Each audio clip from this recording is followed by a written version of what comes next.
Okay, all right. Can you all see my screen, please?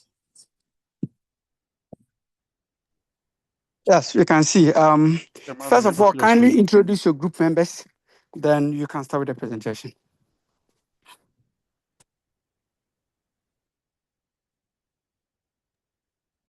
Thank you. We'll be doing that.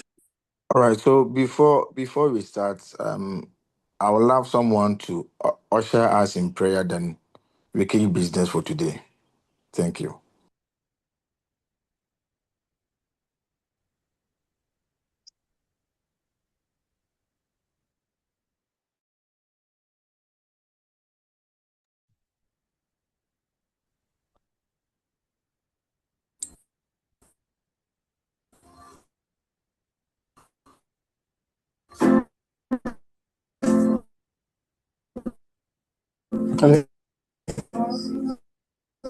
Shall we pray?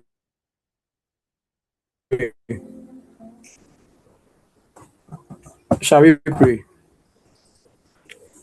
Our Heavenly Father, we thank you for such a moment and a gathering. We are grateful for the gift of life. At this juncture, we pray for your grace to help.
I believe my colleague's network is not so good.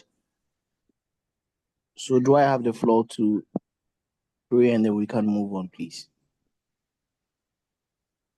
And then pray so we can start. Okay. All right. Our Heavenly Father, we thank you this afternoon. We are grateful for the gift of life. We are grateful for the blessings. As we start, we hope that you fill us with your spirit and also help us with our studies to make this day a fruitful one. Be with us and be our guide. Amen. Amen. Amen. So the leader of Group 2 should share the screen as it was really said by Mr. Yadom. Then we kick business. We are far behind time. So please, let's speed up. Thank you. Okay.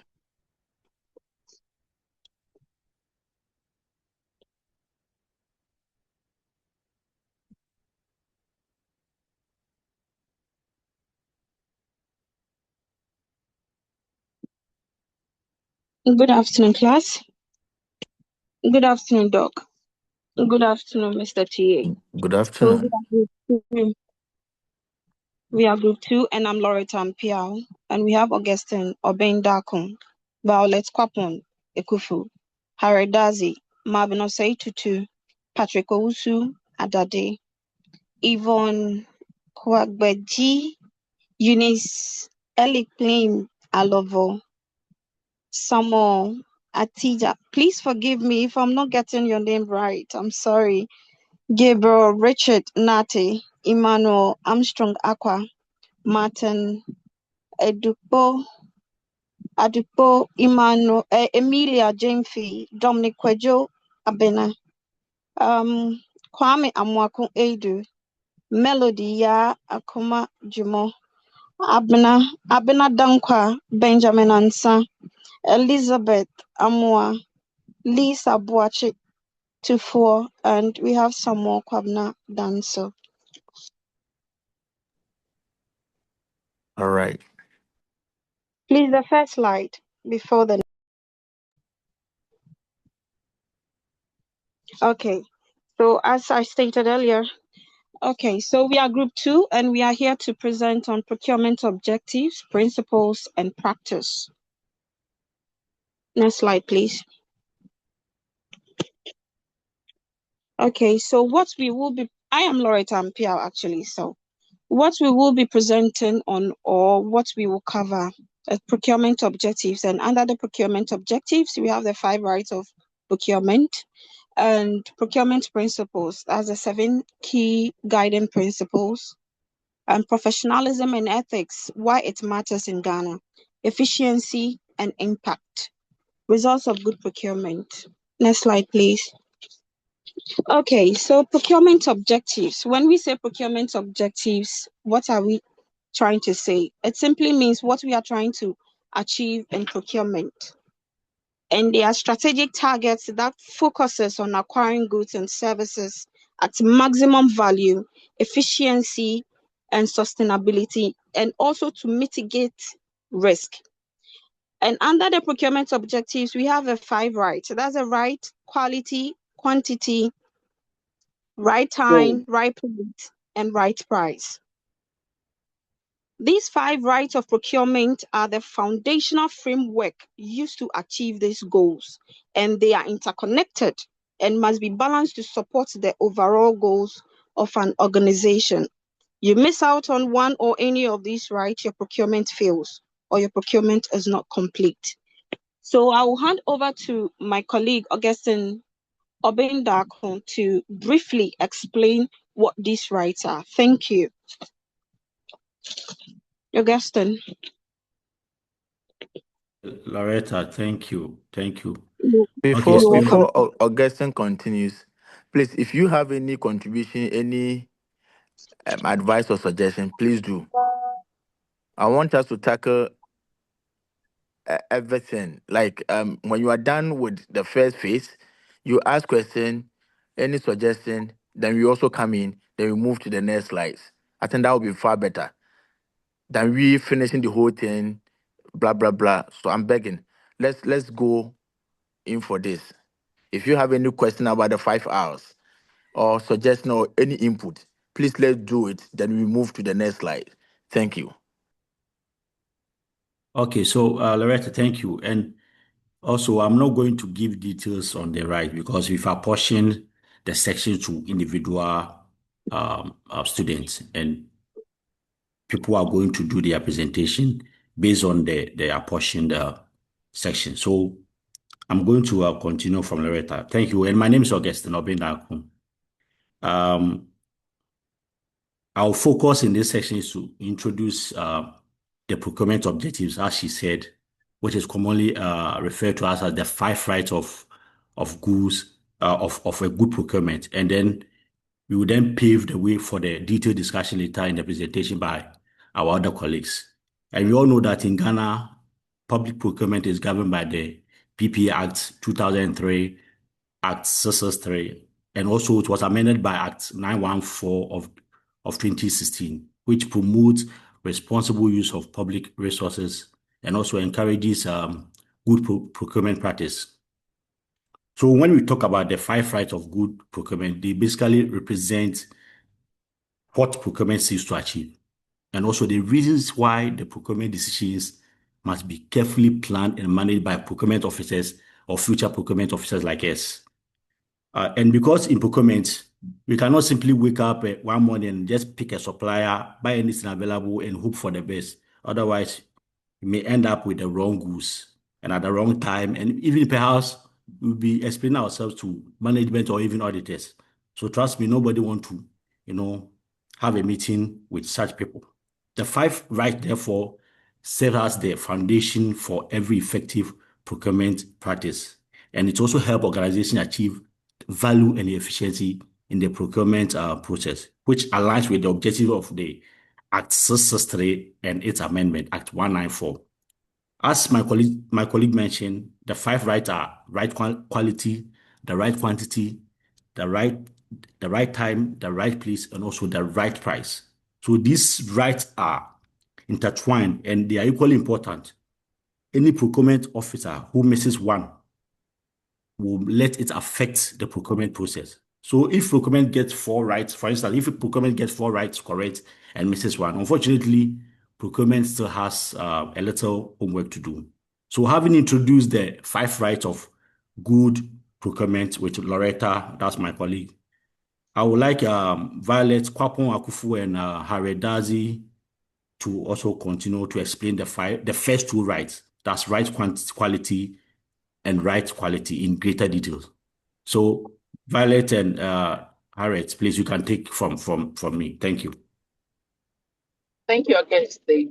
Violet, as Auguste said, I'm handling right quality procurement. Class, That's please, getting what you need please, at the sorry, right. my dear, hold on. Please, class, are you following? If you don't understand anything, you should let us know.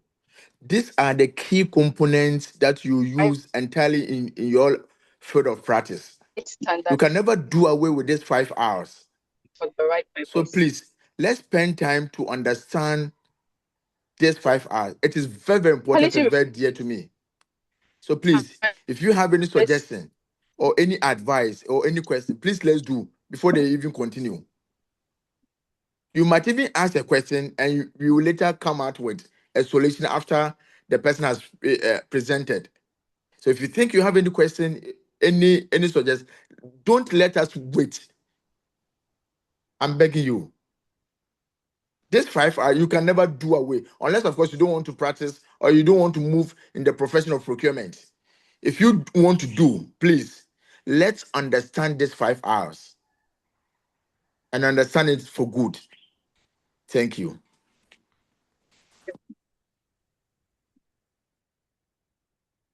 Okay. Hello, Doc. Yes, Good boss. afternoon. Good afternoon, senior. This is Daniel. So I would like to ask, since we cannot do away with any of the 5 hours, could there be a trade-off in terms of maybe emergency? Thank you. Emergency, the question again. In fact, he's asking the entire class, not the group members or not Doc or not Andy. He's asking the entire class. So please, let's all get ourselves involved. Thank you. Yes, sir. So I just simply wanted to ask if it could be a trade-off.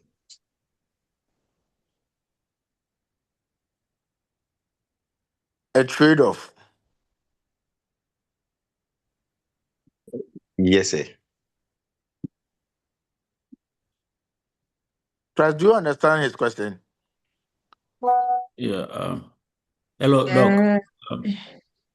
For me personally, I think there shouldn't be any trade-off. When it comes to procurement, having effective procurement process, because when you have the best quality of goods and the price is not the right price, there's no value for money.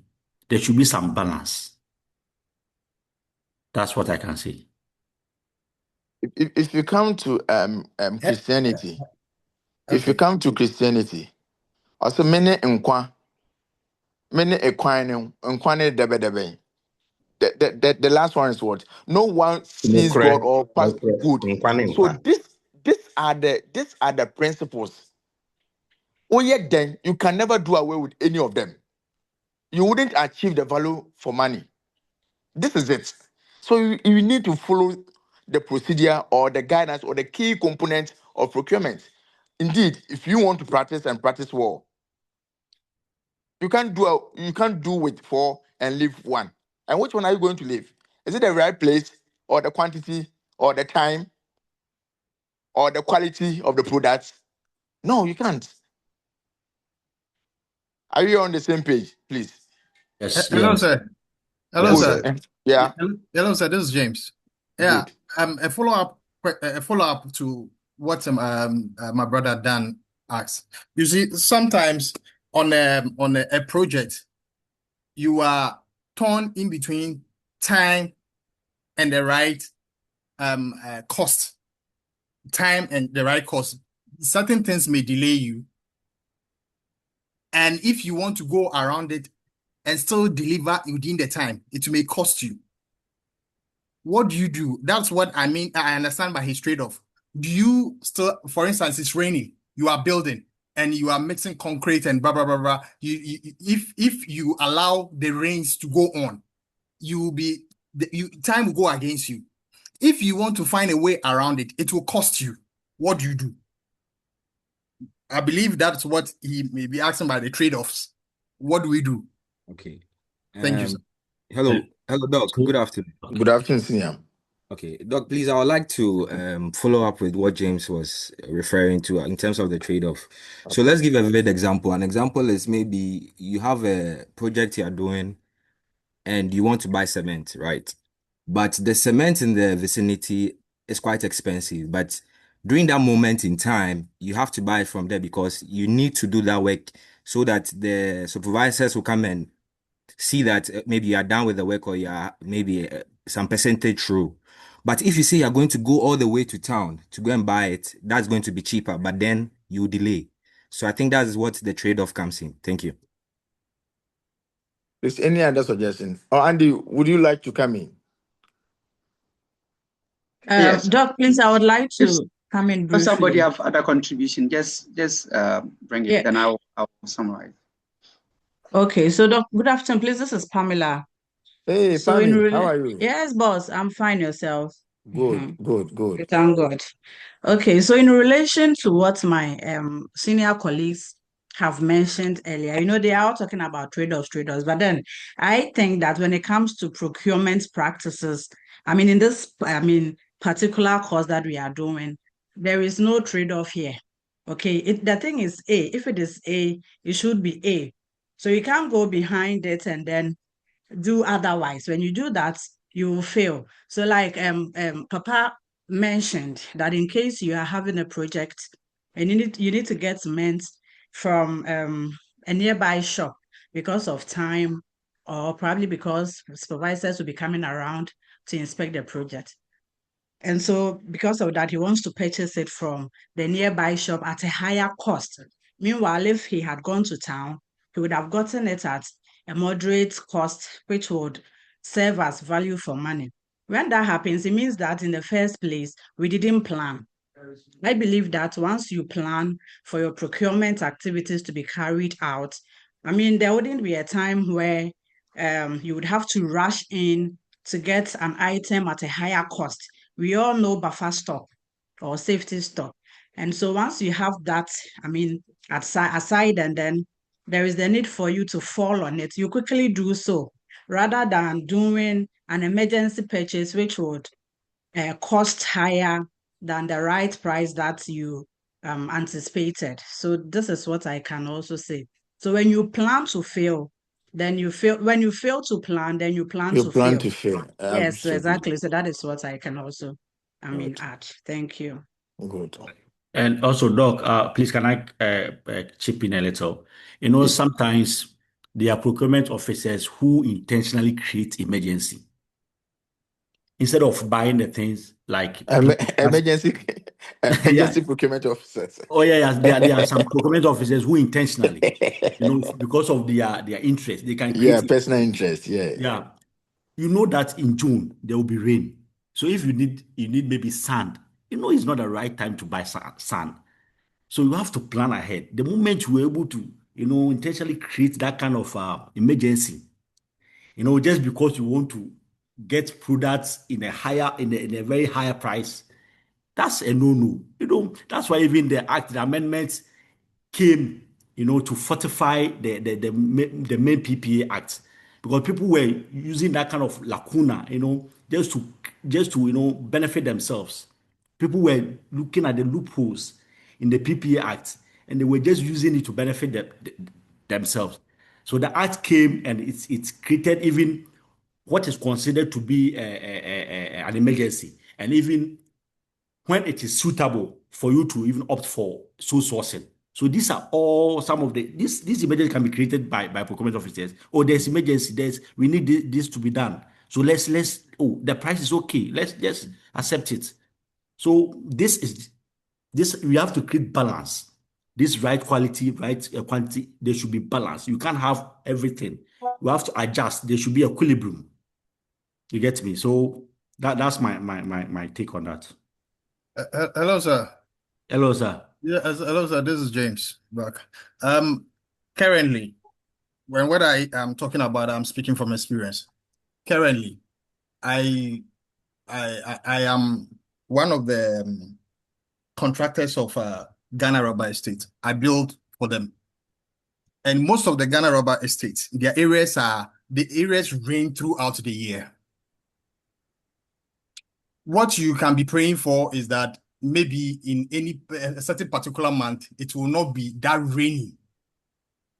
It will rain in a day. It can rain like 3 times. It can rain like 2 times. It can rain like once. So your best bet is 1. But it can change and it rains for about 3 hours, stops and come back and like that. For such a place, that my question was based on such a place. You are caught up between time and cost because their contract, their buildings, they give about 6 months for you to build, and you can't do anything about it. If you go beyond 6 months, you are penalized. They tell you, will you be able to do it? If you can't do it, leave it. Let's bring in another person. So I accept to do this. And now I am caught within the reins and cost. There will be a trade-off. Whether it's balanced or not, there will be a trade-off somewhere. And I believe that was what my brother Dan started with. And I think we should have a response to this because it's a practical thing there. It is not because somebody was lazy, somebody didn't plan. We have areas in Ghana that rains throughout the months, throughout the year. It's not like some parts of the year it rains and some parts it doesn't rain. So my question is based on that. Thank you, sir. Thank you also. All right. So can you please continue? Oh, whose hand is up? Can I come in? Okay, senior. So as the guy and senior just asked that could there be a trade-off? Yes, in procurement, more especially in emergency procurement situations, achieving those all the 5 rights simultaneously or concurrently is sometimes impossible.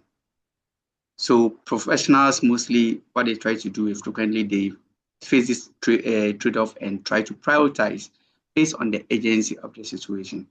So you have to look at what matters now.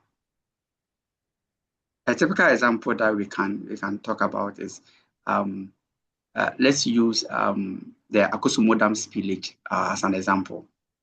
That the government have to face a situation where they need to provide a relief items for the people that are affected. Something that occurred spontaneous. They didn't plan for it. It wasn't even budgeted for. So the items that they were supposed to raise, that the mattresses, the mosquito net, the bucket, and all those things, they have to look at the urgency of those items needed. That is not where you are going to do shop. You are going to going from shop to shop to see which price is better. Soliciting for bids for people to come and bid and supply. No, now it have to do with the right time and the cost. So the trade-off would have to be there will be a price adjustment, which means the items that you purchase, the price that you purchase, they might not actually be the true reflection of the market value, but the urgency demand for the acquisition of those items. So there should be a trade-off between the right time and the price.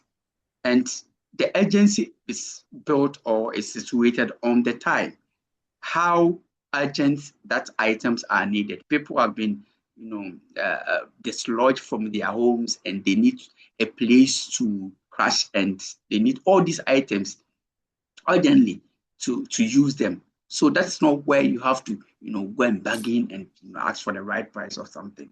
COVID-19, for instance, that's a point that the government has to purchase the PPEs, the ventilators, and all those things at a very high price.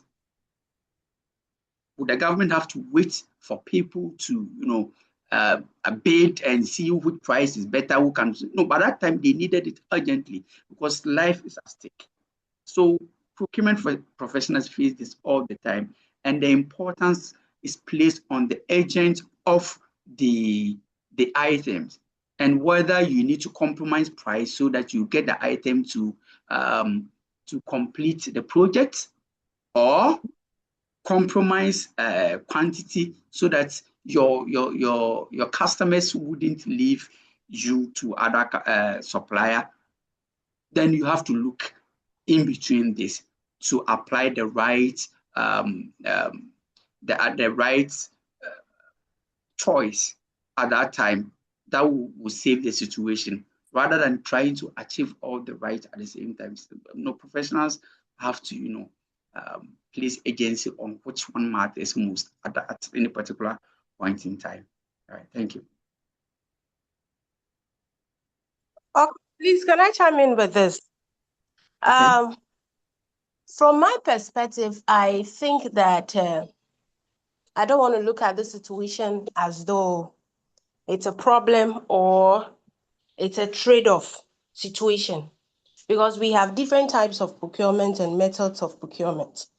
Now, depending on the circumstances surrounding your situation or the procurement, determines the type of procurement you use and the method.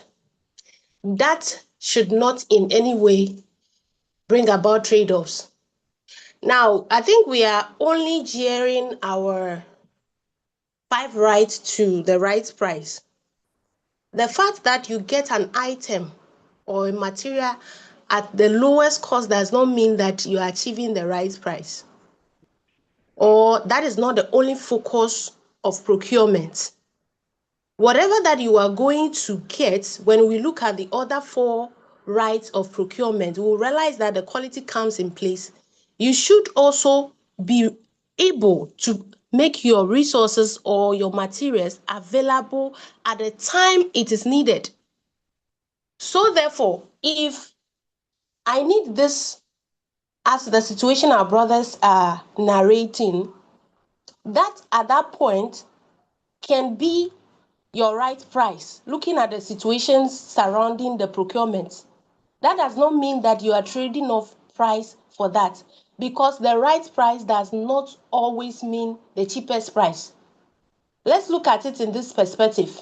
Should we go for the cheapest one or wait for the rain to stop and all those stuffs for us to go and get it at the cheapest price? And at the end of the day, either your quality is compromised, or the time in which you're supposed to deliver that job, you are not able to do it. So it means that at the end of the day, you've not been able to achieve the purpose for that project.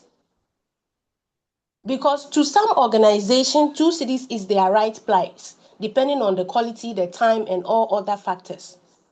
To somebody, it's 50% that is their right price.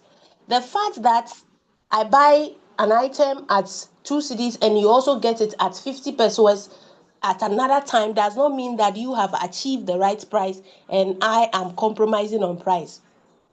So I think we should, when we want to analyze this, we should analyze the overall,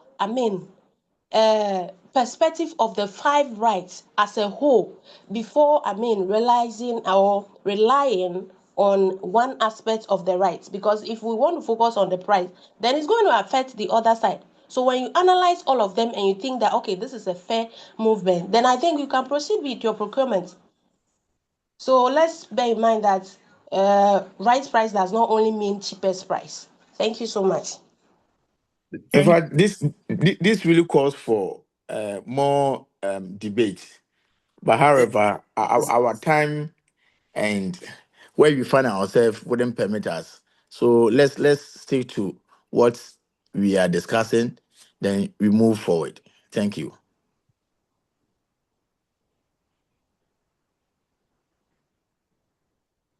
So you can please continue.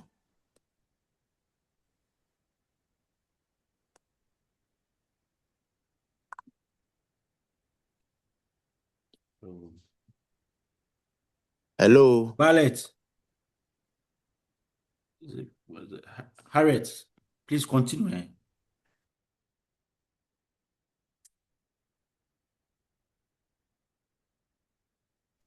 Hello.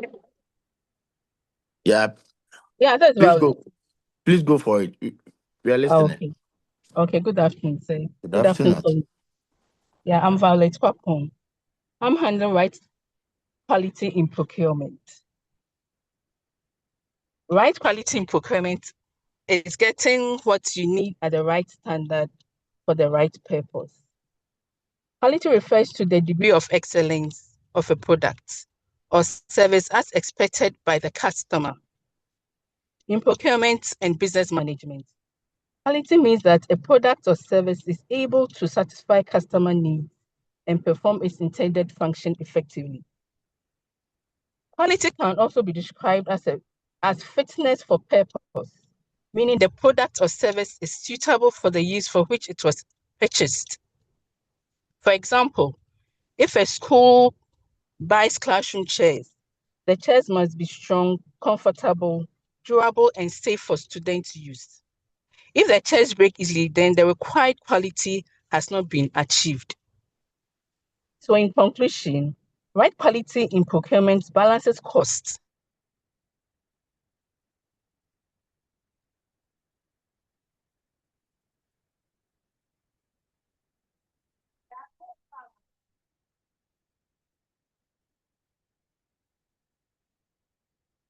Ethical standards. Thank you. Thank you. You continue. Please, Good Harriet. afternoon. Good I'm afternoon. Good afternoon. I'm Harriet Dazi, and I'm presenting on the right quantity. In procurement, the right quantity means purchasing the exact amount of goods or services needed at the right time without buying too much or too little. This is one of the key principles of procurement because it helps organizations to avoid waste, shortages, and unnecessary costs. This is when an organization buys more than needed. My It dear, reduces stock. please take your time. Okay. No one is I'm at after the you. hospital. I have to do this for a doctor to attend to me, please. Then please give it to someone else and attend to your emergency, please.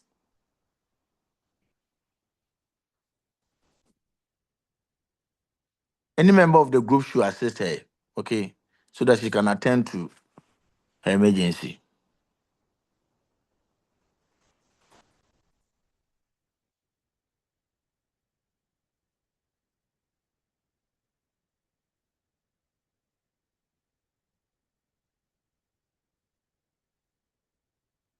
Loretta and Co. Please organize yourself and let someone take continue with where. Perfect. Good afternoon. Good afternoon. My name is Emilia. Please, I'm stepping in for Harriet. Okay. Okay, so Harriet was talking about the right. Sorry, the line is breaking.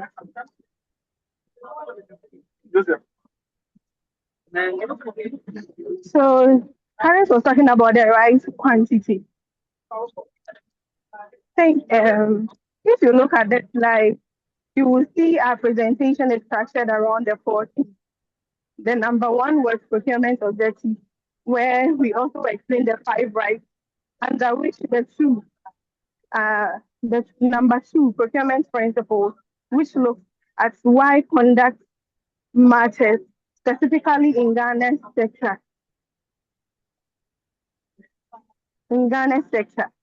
So looking at the slide, the answer to procurement objectives is captured in the 5 rights framework.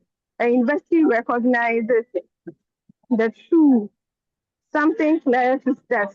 Under access history, procurement failure is not just an administrative problem.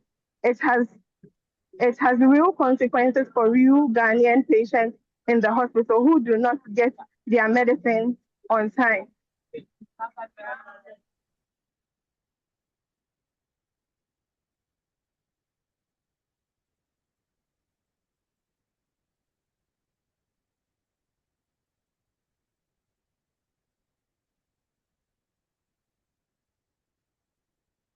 The next slide, please.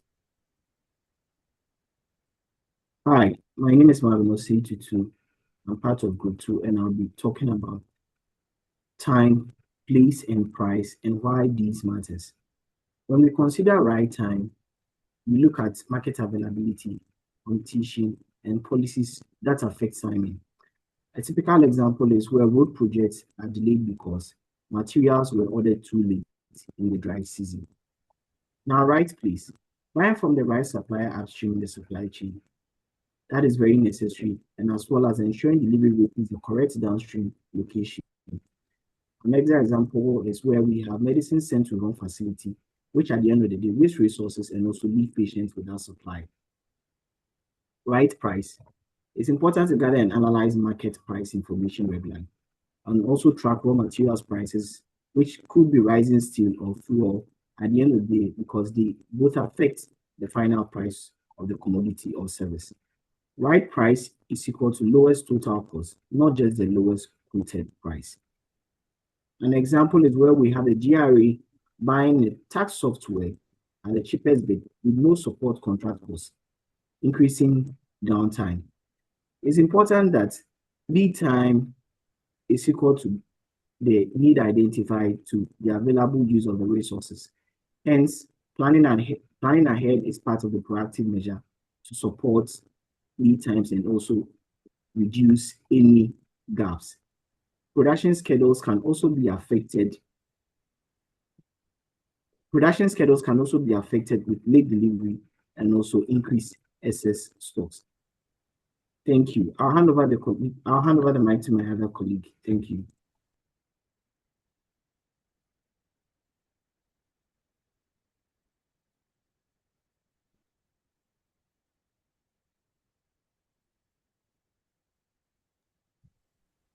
Hi, good afternoon. So thank you, Marvin. My name is Patrick, and I'll be taking the procurement principles together with Yvonne.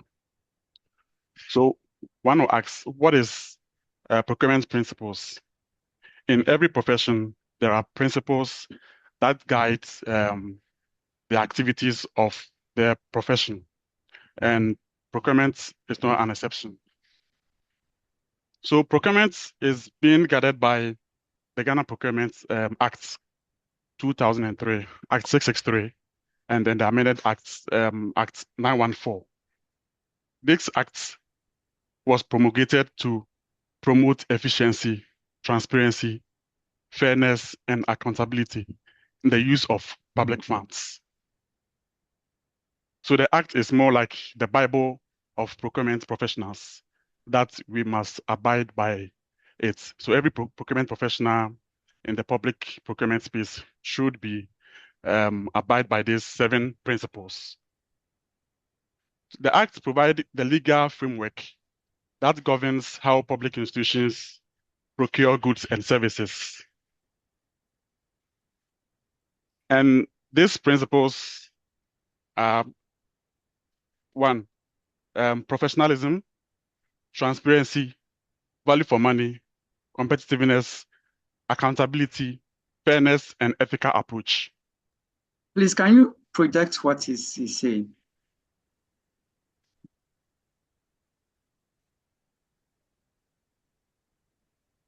Thank you. Sorry. So these principles that every procurement professional should emulate or should strive to achieve, or that is being professional, being transparent, value for money, competitiveness, accountability, fairness, and being ethically in all your procurement activity. So under the procurement 663 and 914, these principles collectively serve as the foundation for sound procurement management.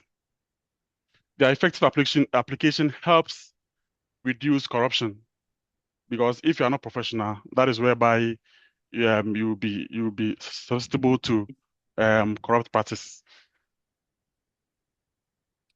And also ensure that the state resources, so the state is trying to protect their resources, their meager resources, and make sure every resource that will come from the state are being used judiciously.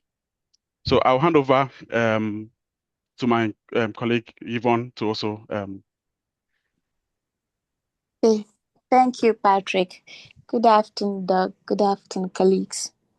Good So, afternoon. Before you continue, let me ask this question.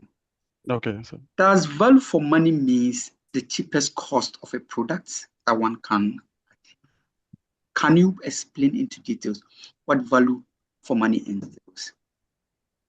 Or as per the section 2 of the Act 63 explains it.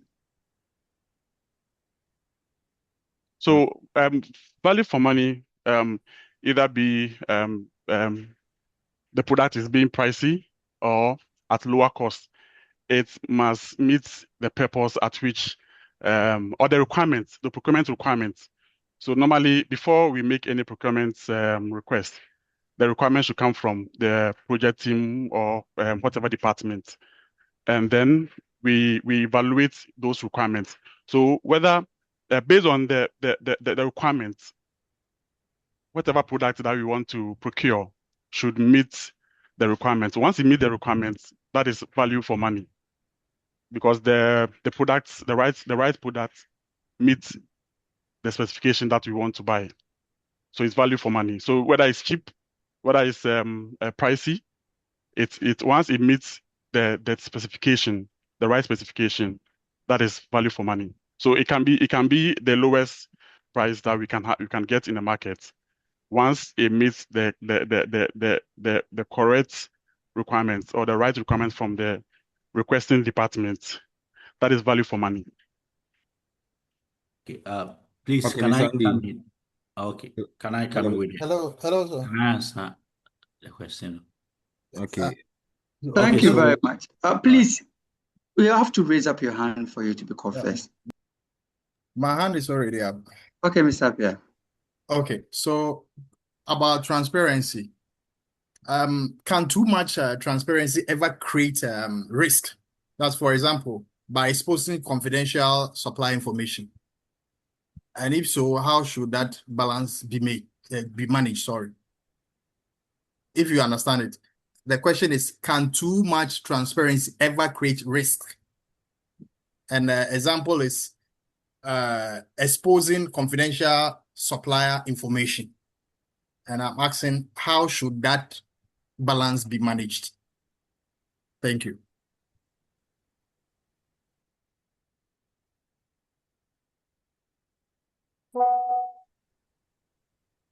Yeah, there's a question on the floor. okay, so Okay. when you say transparency, it's not about you leaking information. You know, in procurement, sometimes you have for instance, we want to buy a laptop. You know that maybe you want Dell.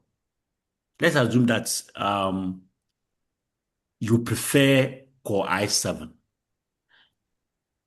And sometimes you have to keep some of the what the organization wants. Sometimes you have to keep it away from other suppliers. But sometimes we have a situation whereby some procurement officers will expose some of the specifications or what they really want, the objective, the main objective. A procurement officer can tell you that, please, we'll reduce the price. Our target is like maybe 3,500. If you price anything above that, we are going to reject your offer. When you do that, it means that there's no transparency here. You are just revealing, I would say, quote unquote, the secret to other supplier so that one will have a transparency. And there are some things you don't have to, you have to keep. There are some things you don't have to expose to other suppliers or competitors. There should be some fair play ground. You don't tell one supplier that this is what the company wants. The objective of the company is price reduction, or the objective of the company is quality. So please, if you are bringing it, bring this type of a laptop or something. When you do that, you are giving some people undue advantage. So that's the rule should apply to all. There should not be any favoritism. You shouldn't try to give someone the edge to win a bid. That's the meaning. Thank you. Yes, and more so, for instance, being transparent means when maybe there's an RFQ that you want to dispatch to the suppliers, you don't maybe give one supplier. But my good friend, please, some of us we are new in this program that we are pursuing. So when you mention RFQ, let us know that it is request for quotation so that they can also have it and own it. Oh, Thank okay, you. sir. Okay, sir. Yeah, sorry. So when there's request for quotation for maybe specific products, you don't for you to be transparent, make sure the time allocated for all suppliers to feedback should be the same standard.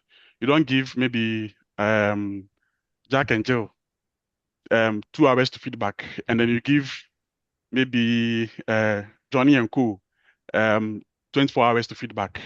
If you do that, you are not being transparent as a procurement professional. Also, when there's a product that all suppliers are bidding, and you need to have a clarification meeting for the project engineers to explain the product specification, the requirements to all the suppliers.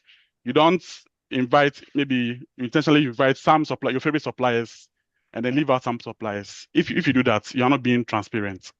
So transparency doesn't mean giving out secret information out, but being transparent in the discharge of your procurement duties. Doctor, please, can I pass a few comments to support my colleague Patrick? Please do. Okay, so with the transparency bit, basically procurement in the public sector, I think when you want to have anything procurement to do with an institution or establishment, a tender opening is being done. So when a tender opening is being done, details or specifications are given out to all suppliers that are interested. So in that situation, you're given the chance to quote according to the specifications and the details given. So we are trying to achieve transparency here. So nobody has the right or the power to go ahead and communicate to suppliers that, okay, supply a machine with a specification of maybe 6 gig or 9. It's not done. Everybody is being given the details and the threshold is expected to be met. So once the specifications are given out, everybody is given the chance to bid. And at the end of the day, the panel in charge of the procurement bit reviews all the tenders that has been brought in, the documentations and everything, and the person who did very well in terms of pricing, quality and quantity wins it. Thank you. So that helps in the transparency bit of it. And with also the value for money bit my colleague was mentioning, I think we can use the 5 hours to talk about the value for money. So when a product is being given with the right quality, the right quantity, the preferred time that we are expected to receive the goods, and the most suitable supplier and the best overall cost can help when it comes to value of money. Thank you very much. Please, we are taking records. We are taking roll Thank you call. very much. That's great. Please, and let me say this. So the person with techno K whatever, please change it to your name. And please continue. Violet, okay. So Thank my colleague Yvonne, sorry, Patrick, my go colleague. ahead. Okay, Thank you. Yvonne. Yes, Yeah. Patrick. Oh no, let's Mr. Pia. Okay. Mr. Pia, is your question answered? It is not too much. It's not too much answered. Let me come in. I didn't want to delay the time. That's why I'm quiet. But what I'm looking at is, for instance, if a supplier's technical solution or proprietary method is given out, a detailed pricing breakdowns, that's the competitive.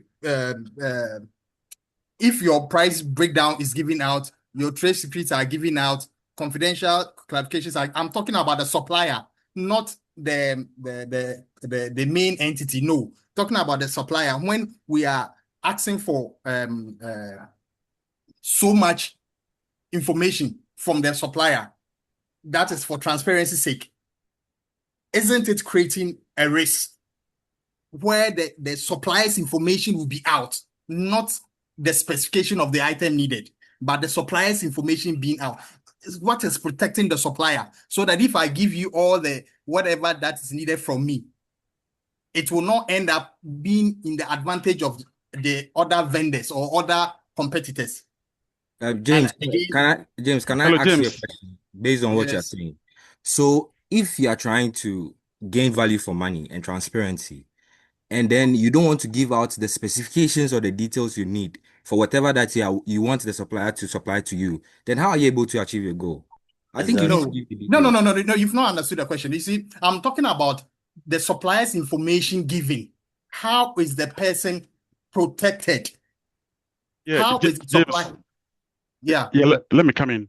So, there are certain products that it is required of the supplier to give, like proprietary, like their source code and other things, like the mostly software products. But normal hardware products, like maybe laptops, engineering products, those is not required. But software, because you are selling the software to me, and once I'm getting the software, I need those source code and other back end information.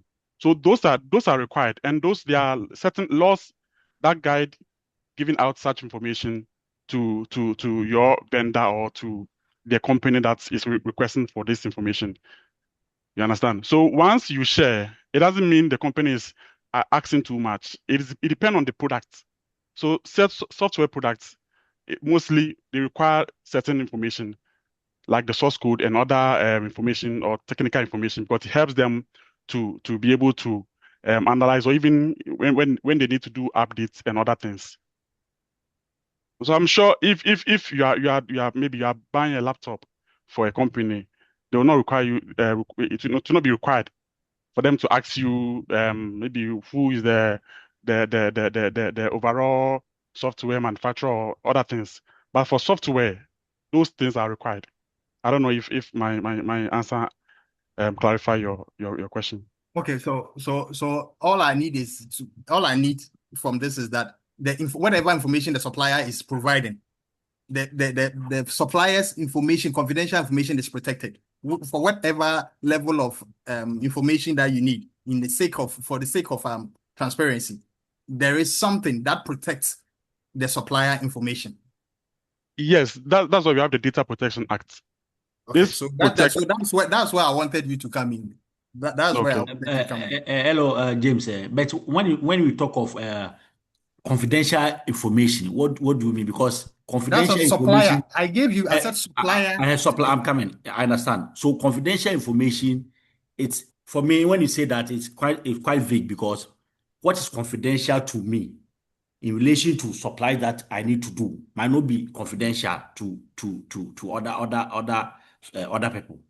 It all depends on the kind of information. Sometimes too it's true. Sometimes some procurement officers will try to ask for too much information or too much information from you. It's a way just to tactically take you out of the competition. Things that are not needed. Or give me your financial statement of 10 years or 15 years. I mean, some of these informations are too much. It's a way just to take you out. Augustine, Yeah. I have sent a lot of tenders around the country and even outside the country, and there are mafia things that go on for certain information to be provided. I'm not going to mention So any it's company. all sum up to the 7 principles. Means that the person who is requesting this information is not being professional. So that is why I'm saying that. So how is the supplier, whatever information the supplier is provided, is protected? The supplier is protected. How is the supplier protected? That is all I was asking for. When you say whether it's vague or this is all, how is the person Mr. James, but when we are doing tendering, Mr. James, when you are doing tendering, you read the document, right? You read whatever they require, detailed. So if let's say a company is asking too much, you can question. Oh, please, So is this very, very important? Does it really? Oh, please, I've checked the tender document and I've realized that this is not in this information that you are requesting is not that important. Please, can you explain why? Oh, we need this information because of this and that and that, so that you know overexpose yourself. You get me? And as I said, sometimes too, it's a strategy that some procurement officers use to, use to take you out of the competition. Because they know that when they ask you more, you will not be able to comply. So you've come to the thing, the what I was talking about. So if you have sent your document and there is a follow-up mail for you to respond, sometimes you don't have the luxury or the comfort of trying to find out why are you asking me this or why are you asking me that. You tend to, they will tell you, okay, we have shortlisted you, you are in this category and we need the following information. And you provide more information. And the more information you provide, the more vulnerable you become because you are giving information of the company. No, and somebody you don't. can use it. You don't. Somebody can use it to do anything. That is why I'm saying that I'm asking that how is the supplier information No, given out? You don't become vulnerable because the act protects you on Ben, how. Ben. No. If we want to stretch it, if we want to stretch this, we'll go for let me make a point. let's continue. He came up with the act make about a point. the data protection. So let's move on. Let's move on. Let me make a point. Okay. In as much as someone shares an information with you doesn't also guarantee you to expose the information. We have certain confidentiality that you can't expose to the public. When you do that, you violate the person's right to those information, and the person can take you on. That is why we have the act. And so, in as much as someone share information, vital information with you, doesn't mean that you have every authority or right to expose those information to a third party. Exactly. And that so is why the professionalism come in. Yes, so you should take note of it. Yeah, so that you are giving me the answer, the protection of the supplier. That is all. You are giving me how the supplier is protected. That is what you are saying now. That's what I'm asking for. I didn't ask it straightforward. How is the supplier protected? But I wanted the whole story to come up so that we understand where I'm going to. The supplier is giving information, giving information because of transparency. Yes. So How James, is the person protected? Okay, thank you. I think I said it earlier that we are all being protected by the Data Protection Act, which ensure that your data that you are giving out is not going to be misused. So I think that's answering it all. So my colleague Yvonne, let me come in there. Okay. In as much as you want a contract, doesn't mean that you should also expose your company to that vulnerability. I think a colleague also said, or to compromise. Yes, a colleague said that how relevant are the information to the contract that you are signing? You have the right to ask. You just want a simple laptop. They are asking you to give certain your core business ideas and content as you go by your destiny, your proprietary rights. You don't have to if it's not relevant to the contract that you are going to sign. There's somebody as a crew can just sell those information to a competitor and you be out of the game. So sometimes you need to also study certain information as to whether what they are asking relate to everything, the contract that we are going to sign. It's relevant to it. If it is, if it's not, then and they did not give any laudable explanation to their requisition for that information, I think it's better that the principles of fairness and even ethical approach or consideration has even been breached there. So I think we also have to take note of that. Okay, you can continue. Okay. So to also add up with what my colleague has already said, the 7 principles of procurement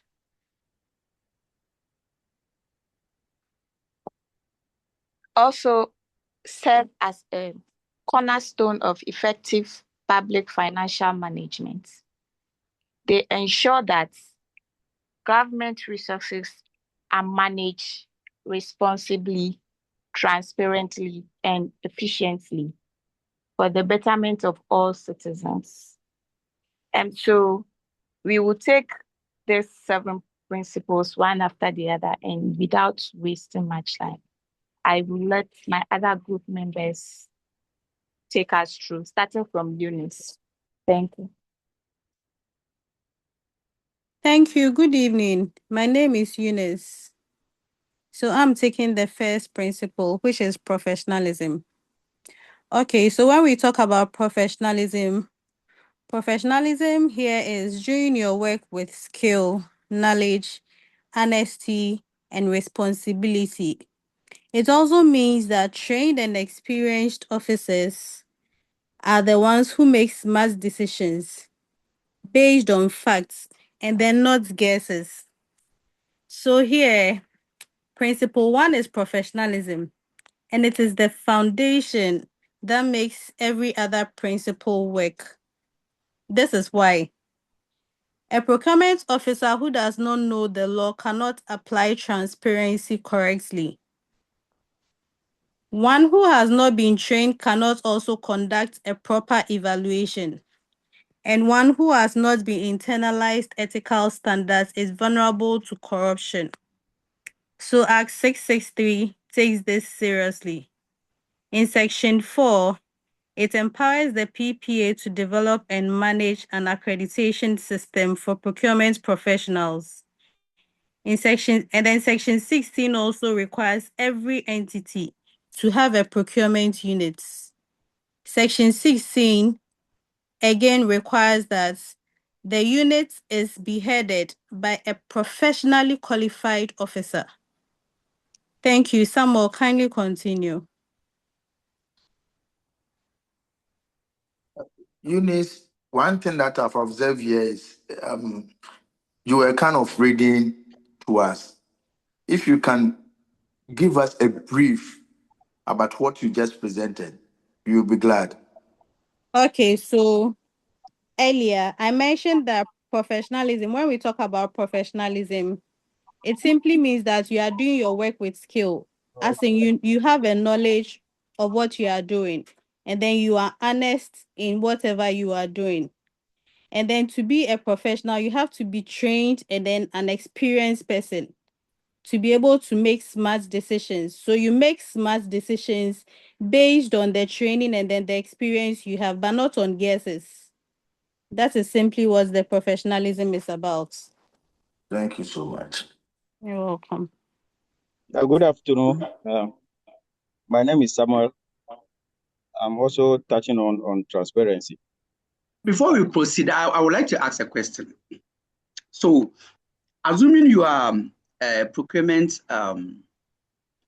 officer in your institution, then you need to procure 50 sets of computers for your institution. Then you invited people to bid to supply the items. Then before you evaluate, before you went through the whole organization that have bidded for it, then you want to select the appropriate or the one with that tick all the 5 hours. Then your MD called you that, oh, I have a friend, his name is this, and he also bidded. So kindly push him through and award a contract to him. As a professional procurement officer, what will you do? Asamabo, this is very serious.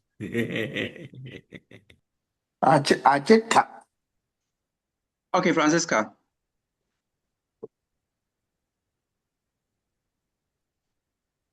Francisca, your hand is up.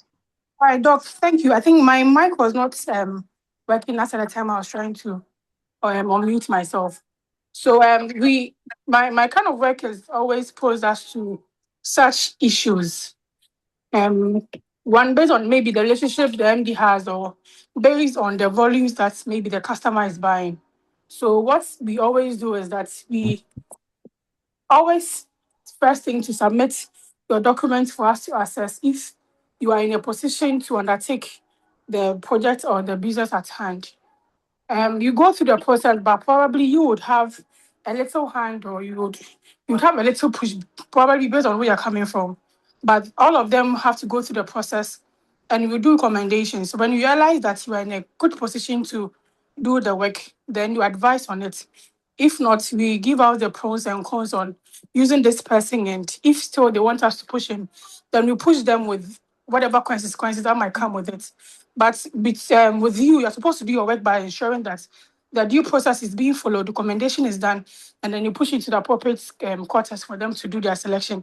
If he is still being pushed, then fine. If not, as a professional, you've done your bit as making sure that the due process is being followed. Thank you. It is very easy said Okay, than done. Francisca, well noted. Yes, any defining idea or contribution? Mr. Apia, I saw your hands up. What I was going to say, she said part of it, so that's why but let me say it anyway. It was this question is a very practical question. It Yes. has happened to me before, and I've also done it to somebody before. That one of my workers to select somebody, and when it happens to you, you have to. She said something. You let your boss know the profiling of that person, what the person is likely not to do well and is likely to do well. You let your boss know that this is what is there, and there's another person who can do this with that. If he still wants you to go ahead, you nicely do it through a mail so that you are covered. In case of anything, you are covered. You just intentionally say, so and so, this person that you are asking, okay, this by the profile, this is what the person can do, this is what the person cannot do. It is blah, blah, blah. Then, but there is another somebody who is close by. This is what the person can do. And if the boss say, oh, still go ahead, then you are covered. Then that is what I can say for now. Good, Mr. Pia. So other contributions are good, and we shouldn't see this thing to be far off from us, more especially those in the public sector. And we are treating public procurement. I hear the case, you have to look at the interest of the nation as a whole and the interest of your boss. So we are caught in between. This is a complete ethical dilemma here. At the end of the day, would you want to please your boss, or you want to, as a profession, as part of the principles of procurement, say we should be what? Professional, we should exhibit professionalism. So being a professional or exhibiting that principle, would you want to please your boss or look at the interest of the organization or the state? Because the state money that we are using to pay. So if it happens to you, what would you do? And I think the ideas and the contributions so far, they are good. Okay, Francisca, your hand is up again. Okay, Doc, I wanted to add that most of the times it is very difficult to just say yes or no, as I initially reiterated. But the point is that my place, for example, we do a lot of clearing at the port. So Where it do you is. work? I work in Zonda. Zonda, okay. Yes, heavy machines, super trucks, and all those things. So you are there when maybe a clearing agent will come. Maybe he has bought 10 trucks, so they feel they're in a position to clear for your company, and they are coming with a recommendation of the MD.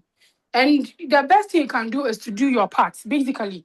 So when there are issues here and there, ideally, you are resonated from any other issue that will come up. That is why I stand. Normally, you advise them and they don't take. So when they go and there are issues, it will be difficult coming back to you or you being blamed for whatever happened. But once you make your stance known and maybe they don't take it in or they take it, then at that day you are secured or you are protected whenever there are issues here and there. That is what I wanted to reiterate. Thank you. Thank you very much, Francisca. So we can all learn lessons from the Public Accounts Committee. I keep saying that we should find time and listen to them. Sometimes you could see that whatever happened is the doing of the boss. But the accountant or the account officer will be there, then you'll be receiving all the stray bullets. And at the end of the day, you put your job on the line and a whole lot will happen. So as Mr. Pierre Riley said, you can just respond through mail, just to have something to cover yourself. So when something, or in the case of any violation, then they are coming for you. You can just exonerate yourself through the mail that you said that this was my recommendations and this is what I was told to. And this is the proof that I recommended this and they said I should do this. Then that time you can exonerate yourself. All right, thank you. Can continue. Yeah, please take me back to professionalism. I want to wrap up.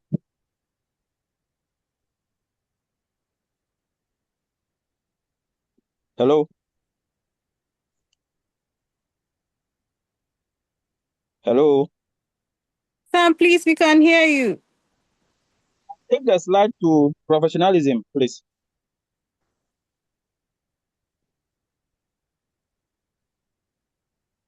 Who is controlling the slides?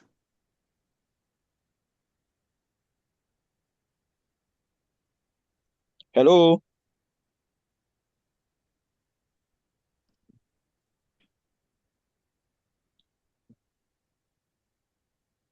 Professionalism, please. Yes, okay. So, I'm professionalism. So, professionalism is the backbone of public procurement. So, one will ask, why is professionalism important in public procurement? Professionalism ensures that procurement officers have the knowledge, skill, and ethical standard that requires to make objective decisions. It promotes transparency, accountability, fairness, and value for money while reducing corruption and procurement irregularities. So another person will ask, what is the difference between ethics and professionalism? Ethics refers to moral principles such as honesty, integrity, and fairness. Professionalism is a border and includes ethics, competence, accountability, and continuous learning and adherence to professionalism standard. To conclude, I would say, in my view, procurement is not simply about purchasing goods and services. It is about managing public resources, responsible, and then professionalism is therefore essential because it ensures that procurement decisions are made competently, ethically, and in the best interest of the public. Thank you. I'll hand over to my colleague to continue with the next. Thank you very much. That was a nice wrap up. Thank you, Doc. Doc. Thank you, Samuel. Please go ahead. My name is Gabriel Richard Nate, taking the second principle. Okay. Presenter, okay. About the professionalism.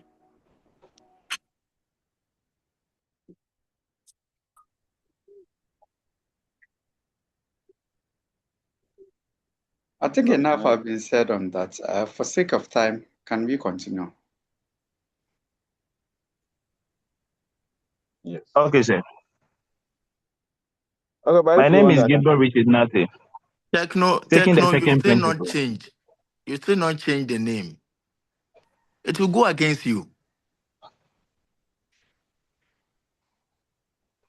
All right, let's continue. Doc, my name is Gabriel Richard Nate, presenting on the second principle, which is transparency, which is clear rules and a way to verify these rules were followed. Okay. This simply means, transparency simply means defining, transparency simply means openness and clarity. It is when information, actions, and decisions are visible and understandable to other people which are affected. Let me explain this in real practice. In section 47, clause 1 of the Act 666, as amended in the 914, requires that all procurement opportunities are publicly advertised in at least 2 newspapers or on a PPA portal. Section 59, clause 6, which also prohibits changing evaluation criteria after bids have been submitted. This closes a major loophole that corrupt officers have exploited. Section 60 requires a public bid opening where tenders or representative may attend. In addition, Section 68 gives unsuccessful tenders the right to question and a standstill period to challenge a decision before a contract is signed. Transparency is not just an ethical principle, it is an economic one. We suppliers just trust the process more than participate, and more competition means better value for money. I now hand over to my other colleague to continue on transparency. Thank you.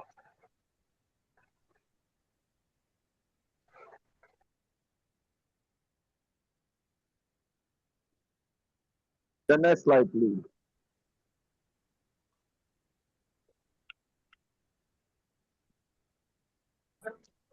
Value for money. Good afternoon. My name is Emilia. I'm back again. Please, I'm here to present on the principle theory, value for money. Value for money, if you look at this slide, is the formula is clear. Value for money equals to optimum combination of whole life cost and quality. I want to stress on the word optimum. It does not mean cheapest. A procurement officer who always awards the lowest bidder is not delivering value for money. They may be exposing their entity to substandard goods. A contractor who cannot deliver or a product with high maintenance costs that end up costing far more over time. There are three tests that I want to talk about under value for money. The first test is, are the goods or services suitable for the actual need, not overspecified, not underspecified? The second test, were they secured through a proper competitive process on the best possible terms? Test 3, can the supplier actually deliver? If any one of these tests fail, value for money has not been achieved. And as a warning on this slide mark, non-compliance with Access History automatically compromises value for money, regardless of how good the price looks. I want to actually stress on the Access History when it comes to value for money. Access History Section 1 plus 1A, primary objectives of value for money: judicious, economical, and efficient use of state resources. Section 59, objective specifications that do not restrict competition are essential to achieving value for money. Section 72, clause 9, the Public Procurement Tribunal may review any award where value for money has been compromised by non-compliance. Let me also give a small example before I end.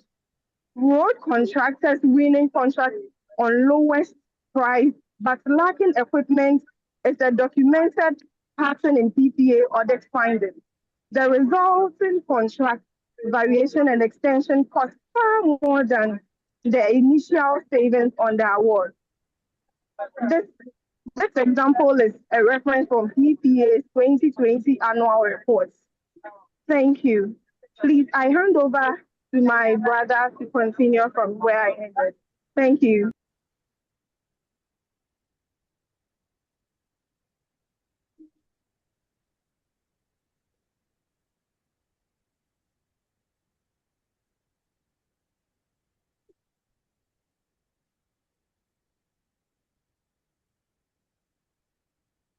Hello, good afternoon, Doc. Good afternoon. Good afternoon, colleagues. My name is Dominic, and I'll be presenting with my brother, Kwame Yamoah. We'll be touching on competitiveness and accountability, but I will be dealing with competitiveness. Competitiveness means actively encouraging greater supplier participation in procurement. There are some legal bases under the Act 663. Okay. And look at Act, the Act 663, Section 35. International competitive tendering. The default for large contracts above Schedule 3 threshold. Under Section 36, there is national competitive tendering. The default for contracts within national threshold. And go to Section 37, there is restricted tendering, only permitted in specific documented circumstances, such as limited suppliers or agency. Under Section 43, we talk about single source procurement, only for genuine emergencies, unique supplies, or follow-on works. How is competition encouraged? Under Section 47, it mandates wide publication of opportunities, so any capable supplier can participate. And go to Section 46, it allows pre-qualification, expanding the pool of capable bidders for complex contracts. The PPA standard bidding document reduce the cost and complexity of responding to tenders, increasing participation. Then on Section 68, it gives unsuccessful bidders a fair hearing, encouraging participation by suppliers who trust the process is fair. What are some of the benefits that we gain in competition? There's unit price reduction, I meant. And that they supplies price competitively to win contracts. There's quality improvement, and there's a strong supplier base. To cite an instance, when Meridian Port Services opened the container handling operations to international competition, it attracted global operators who brought modern equipment, management systems, and training. The port handling times decreased significantly, a direct benefit of competition. That sole source procurement would never have been delivered. Thank you. I'll now hand over to my brother Kwame.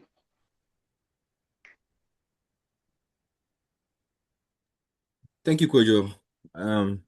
I'll touch on accountability. So when we talk about accountability in layman's terms, we'll say that being responsible for your actions and being willing to explain or accept the result that comes with it. But in terms of procurement, we'll say that accountability is holding every person involved in the procurement act of an institution or establishment take responsibilities of their decisions and action taking. Procurement decisions involve public money, so officials must be able to explain why they made certain choices. I'll give an example on accountability. A procurement officer buys office chairs for a company and later is being summoned by an audit panel. Then he's being asked on which basis, on which grounds was he able to make these decisions on a particular supplier supplying these chairs. He must be able to bring out all the documentations and other suppliers that quoted for this particular contract. So when he's able to do that, he stands in the person of being accountable for his deeds. I'll further go on to why accountability matters. Firstly, it strengthens trust and fairness. It helps reduce corruption. It ensures compliance with procurement laws such as the Act 663. And it makes procurement decisions very traceable, which we can see in some of these programs that we've been watching with the procurement and some of these people summoned to come and answer with uncertainties. So above all, what am I saying? Under the Ghana Public Procurement Act 663, every procurement decision must be traceable to the responsible officer or official involved. This ensures accountability because each person can be held responsible for the decisions they make. Thank you. I'll hand over to my next colleague. Okay. Hello. Good afternoon, class. Good afternoon, Doc. Please, I'm Melody Jomo, and I'd like to talk about fairness in procurement. Please, I beg, it's really raining at my side, so my phone is very close to my mouth. So in case you guys hear it more than I do, please pardon me. It's raining heavily here. Very well. All right, so fairness in procurement, as we all know, it means providing unbiased, transparency, and then honesty in all stages of procurement. When we say this, it means that every supplier must be treated equally without any form of favoritism or discrimination. So in our slides, we said that fairness leads to, one, development of mutual trust between buyers and suppliers. This means that when suppliers believe that the procurement process is fair, they are more willing to offer better pricing and quality goods and services, and also build a long-term relationship because they trust the organization. And also, secondly, a fair procurement process system attracts many suppliers because suppliers believe they have a fair chance of winning. And this increases market competition. And we all know that a good market competition helps the organization because the more the suppliers, the better for the organization. And an organization having a lot of suppliers benefits them in a way that they are able to gain lower prices but have high quality goods and services. And also, it reduces the reliance on a single supplier or a single source. We all know what a single source disadvantage is. So an example that I'll give is, let's take the GIDA scandal of 2013, for example. Due to its unfair procurement process, it led to an investigation. And this investigation it led to an investigation. Due to the investigation, we got to realize that the scandal caused a huge financial loss to the state due to the misuse of public funds. And the consequences that came with this unfair process was a lot. Some officials were suspended, some were prosecuted, and then it brought to the public lost trust in government institutions. So thank you. I'd like to hand over to my sister, Abina Dankwa. Thank you, Melody. And good afternoon, class. Good afternoon, Doctor. I'm Abina Dankwa. And I'm presenting. I had a question. I've raised my hand for a very long time, but it seems I'm not being called. So I just wanted to chip in my question. It was actually on accountability. I don't know if I'm still allowed to ask. Please go ahead. Okay, so I wanted to ask the accountability. How can we ensure accountability in the case of the abandoned projects by governments? How can we ensure proper accountability? Thank you.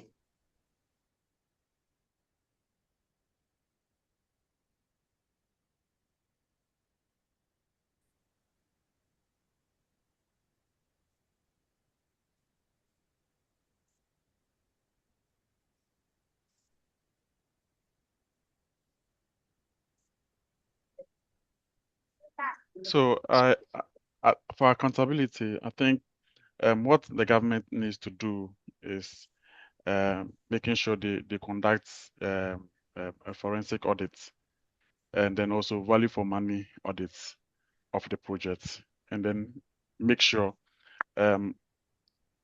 all those involved in the procurement process should be accountable.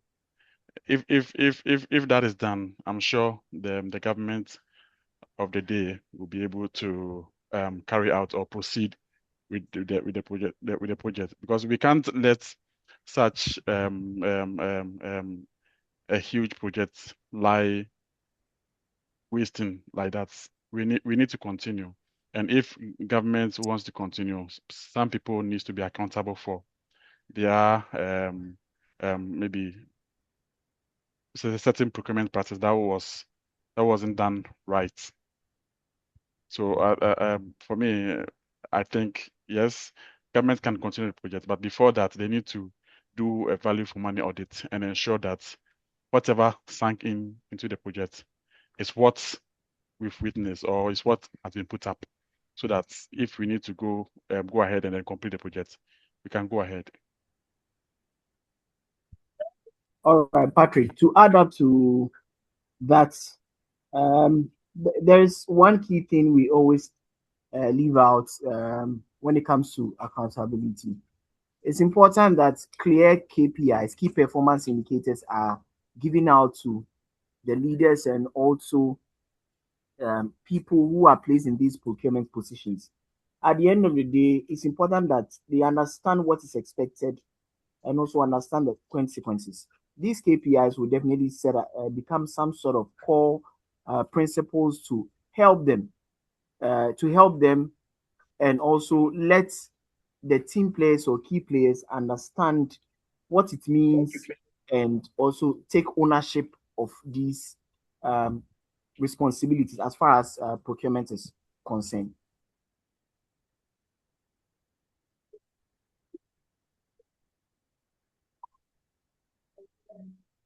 Please, I want to add on what he said. Patrick and is it Marvin or the other guy who just spoke? The colleague who just spoke. They are all talking about forensic, auditing, all these KPIs, all these things can, unravel the rot or the canker in procurement processes. But after that, what happens?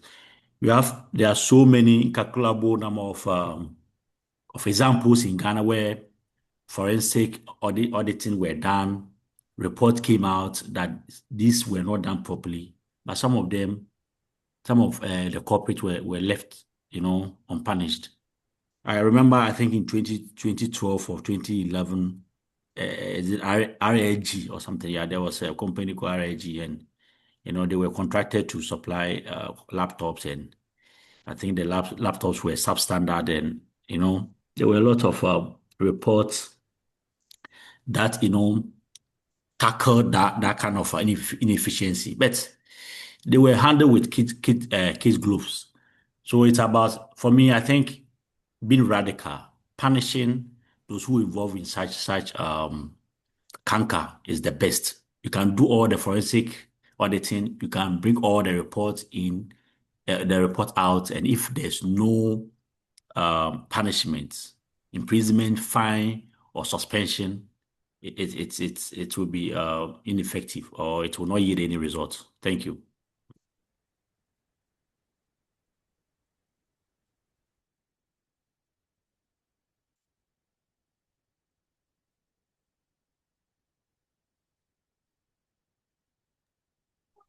Okay, thank you. Hello. Am I allowed to ask a top-up question to that?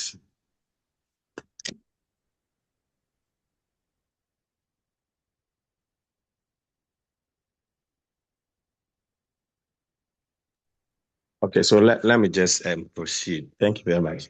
So we are in a country where it is mainly dominated by these two political parties, for which we know very well that they do change powers from one to another.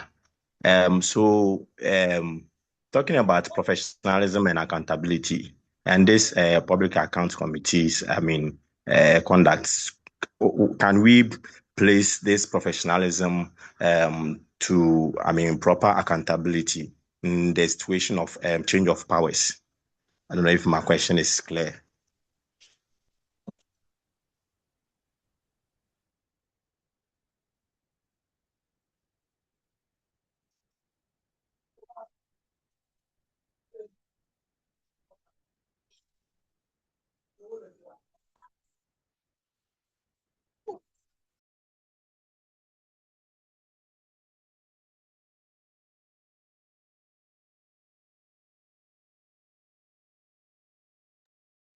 Please kindly ask Okay. your question.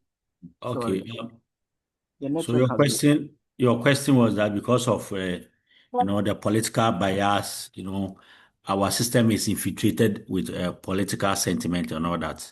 And when there's change of government, the narrative change.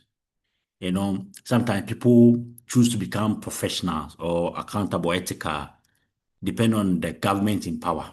And it is very unfortunate. And it's also very sad that we have created a so-called independent bodies that if empowered to, do third-party, investigations and auditing and all that.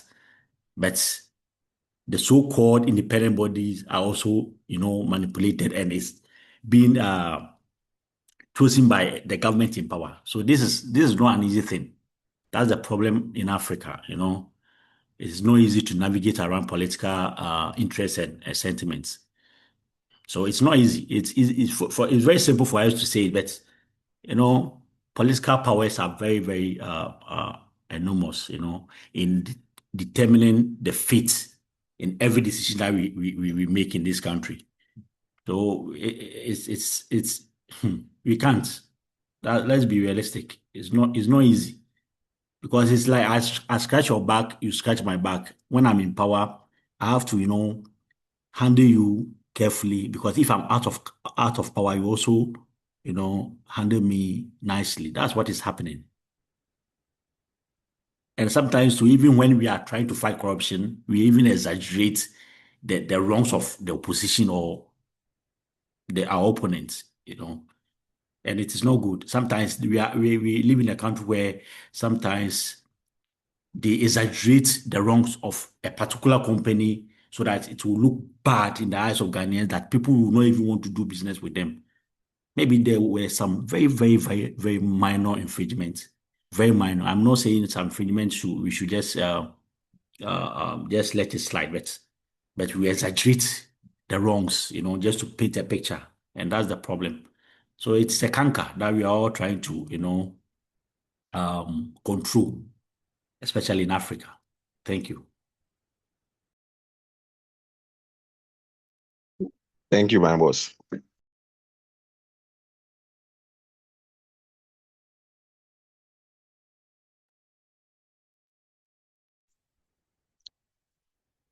Hello, Doc.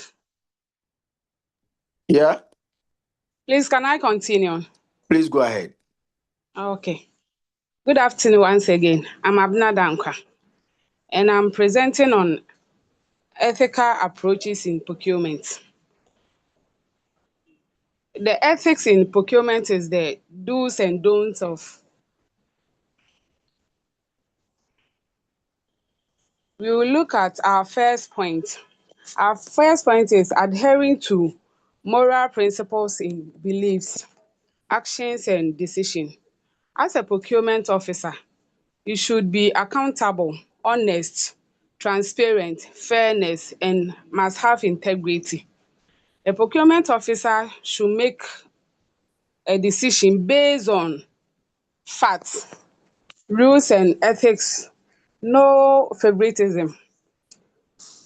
Our second point, following the code of conduct under the section 86 of Act 663 as amended, it requires that the Public Procurement Authority to publish a code of conduct. This code applies to all officials of procurement entities, members of evaluation and committee for tender reviews, suppliers, contractors, and consultants. Our next point is your conduct as an officer reflects your entire entity. Individual actions create a reputation for the whole organization. One corrupt officer can damage public trust in the entire institution. So as procurement officer, you have to lead by example. Our next point is of example. The next point is example. Section 86 of Act 663. Officers must not accept gifts. Accepting gifts may face a dismissal. Officer accepting gifts from suppliers and contractors is strictly prohibited.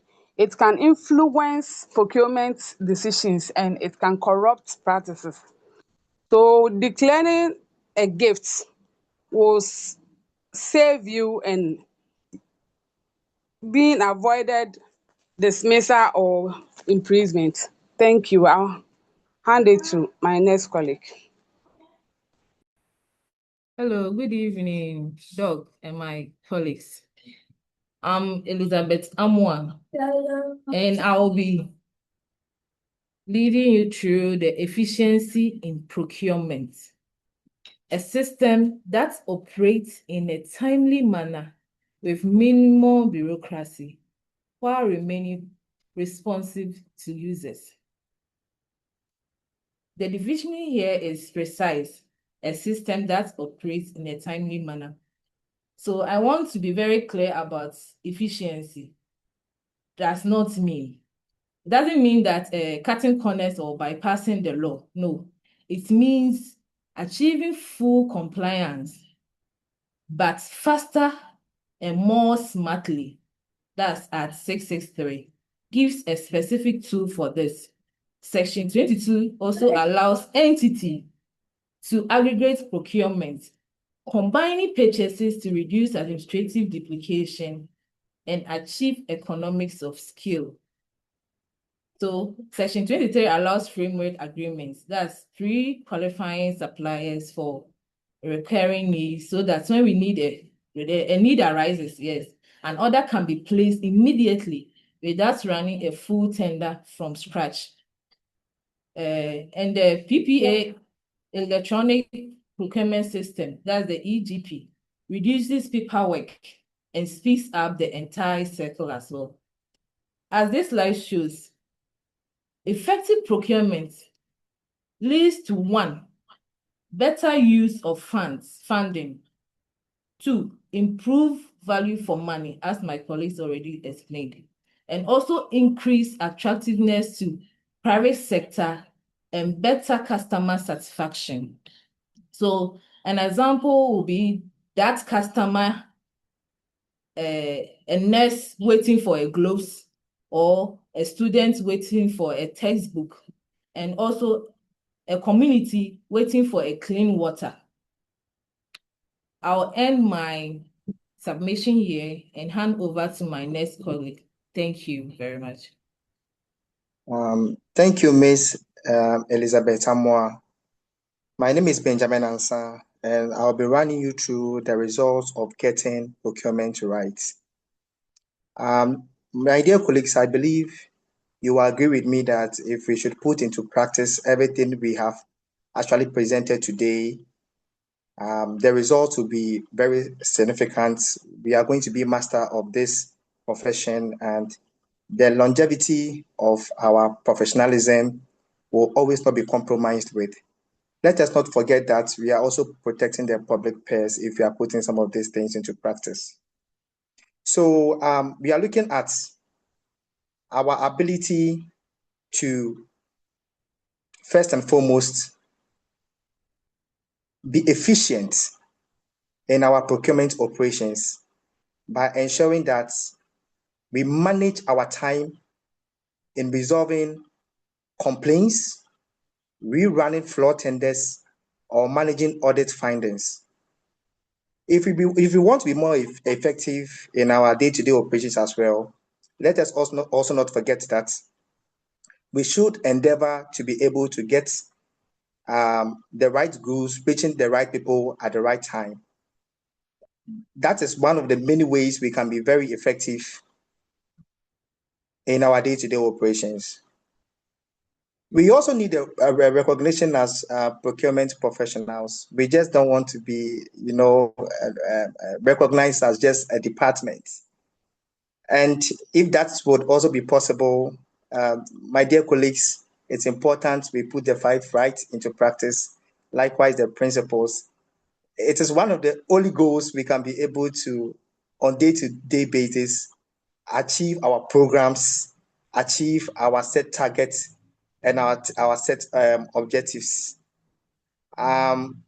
Putting Ghana into perspective, our professionals make it their best, or put in their best, to always get the trust needed, the respect for the profession, and the ability to protect the public funds for the ordinary citizenry.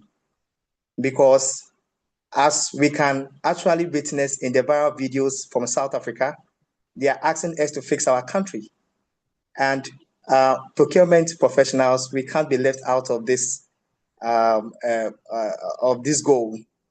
Our president is doing his possible best, and so the onus also lies on you and me to be able to also protect the public purse by practicing what my colleagues have spelled out some few minutes or hours ago. In this same faith, the government of the day have also set the Act 663, itself being the milestone in achieving this professionalism as we are talking about. Likewise, the ongoing PPA's work that is seen to day training procurement professionals to be very apt with their work, giving them the certification that will give them the recognition they deserve, and also that puts that sort of weight on their head, knowing the practice in which they are in and what is expected of them. So in conclusion, our ability to always put the 5 rights into practice and the 7 principles into practice, being an anthem, being a nationalistic agenda, would help us to be very pragmatic in our day-to-day professionalism. I would like to end here and hand it over to my next colleague. Thank you very much, Benjamin. Good afternoon, everyone. Good afternoon, Doc. My name is Lisa, and I'll be summarizing everything my colleagues have said. Having listened to the superb presentation done by my colleagues so far, it has been established that procurement is driven by 5 objectives, which are right place, right time, right price, right quality, and right quantity. And these objectives serve as the main drivers for effective procurement system in Ghana. Secondly, it has also been established that procurement is guided by 7 principles. These principles are professionalism, transparency, value for money, competitiveness, accountability, fairness, and ethics. These principles exist to reduce corruption, protect public funds, as rightly said by Benjamin, and ensure every supplier is given an equal chance to bid for a contract without favoritism and nepotism. Thirdly, it has also been established that efficiency does not mean cutting corners, but instead it means doing things right. That is in compliance and also at a speed that does not derail the project life cycle. When all principles are upheld in accordance with Act 663, the procurement system in Ghana is going to be more professional, effective, and trusted. Thank you very much, and I'll now hand over to Samuel. Thank you, Lisa, and thank you to all my colleagues who presented today. I am Samuel Kwabena Danso, and it's my privilege to formally close Group 2 presentation. Together, we have demonstrated how procurement under Act 663 is anchored in professionalism, transparency, value for money, competitiveness, accountability, fairness, and ethical conduct. Together, these principles provide a coherent framework that leads to a stronger procurement outcomes across all public institutions and agencies. Thank you.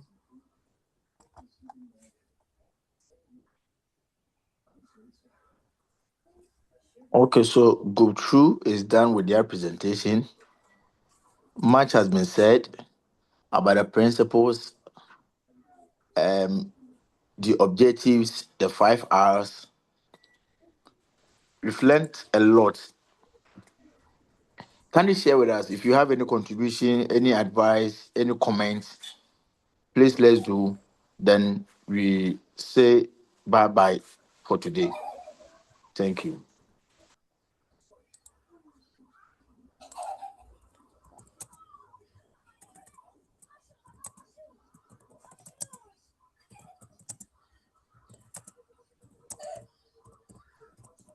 Hello, sir. Please, can I come in? Please go for it. All right. So my name is Emmanuel Ashalejani. So my commentary is just a general overview about what they are presenting. And in my personal opinion, I think that they have to understand the injustice to the whole presentation. Personally, it has kind of enlightened my understanding about what the act is about and the manner of the switch of the approach, where you have moved from asking questions at the end of the whole presentation to taking it one slide after the other. I think that has made us to have a better understanding.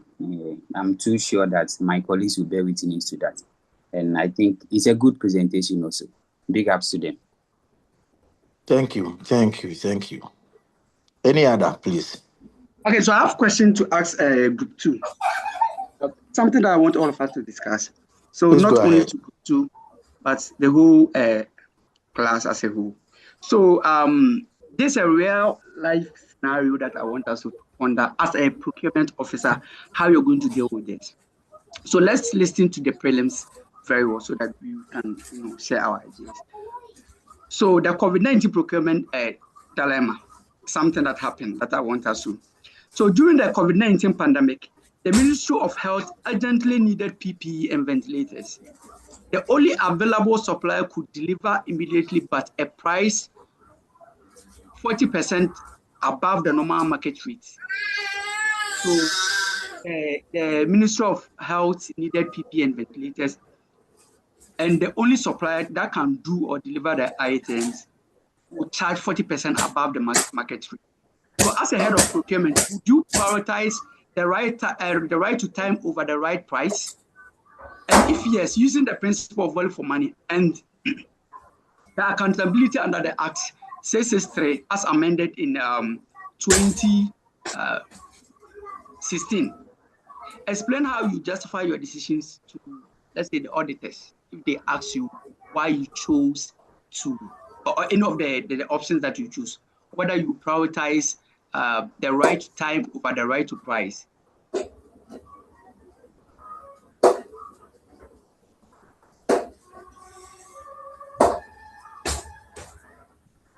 Please, Is the question clear? did you get the question? And I No, but prefer you share the the question was question in clear. the chat box. Okay. Can you please share the question in the chat box Okay, I can. so that you can give them 2 or 3 minutes for them to go through? Then we start the discussion. Thank you.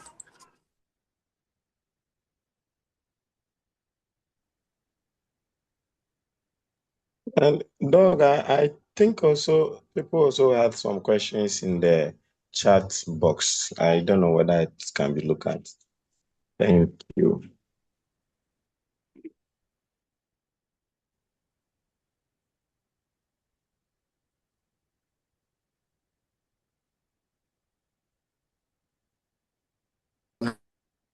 Of NDC and MPP. I think this question has been answered. Or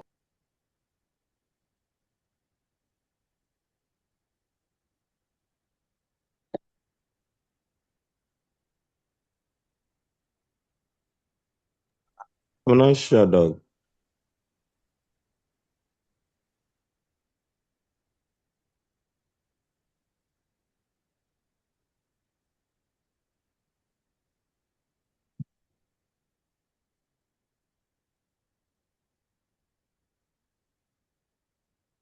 Okay, so the question is in the chat box.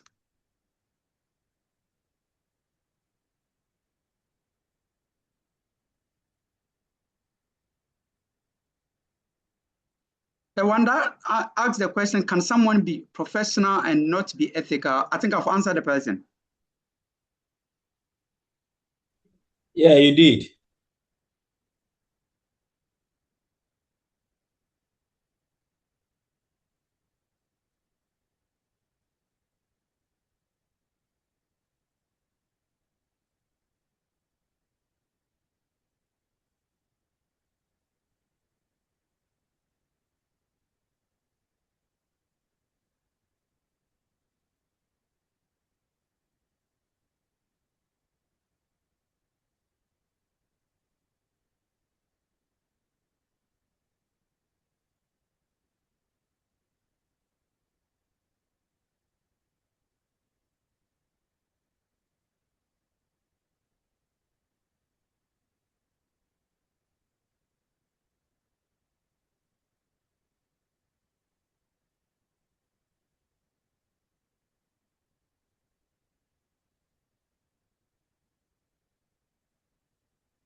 The moment we work from plans as an everything I mean this.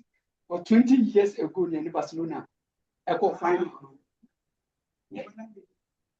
And I'm many of them said it's possible, say, it's not the carbon.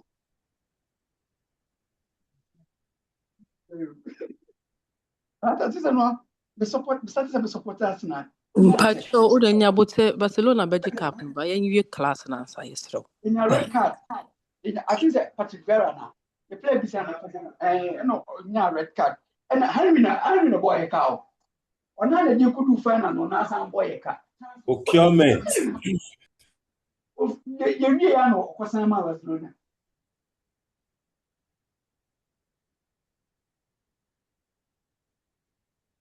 Minutes, I am said, you're 3 hours to know. He said, you're 3 hours to know.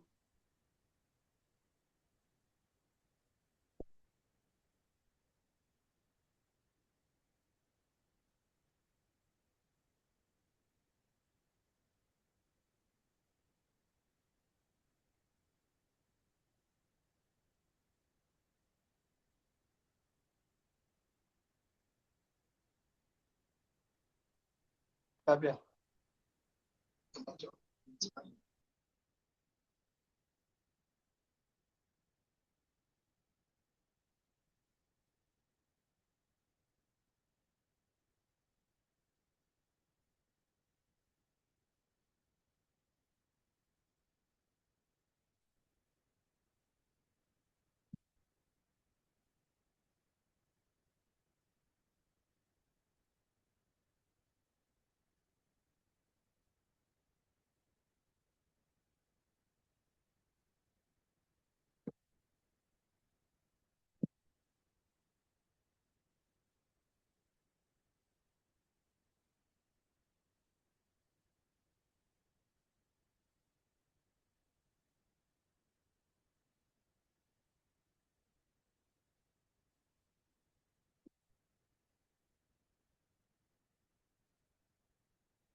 Hello, class. Can we start the discussion?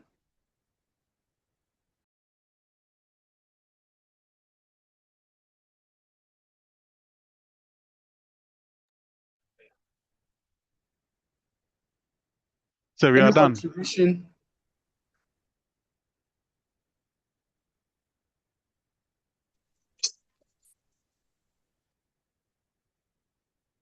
I asked the question that we are supposed to share our ideas on it.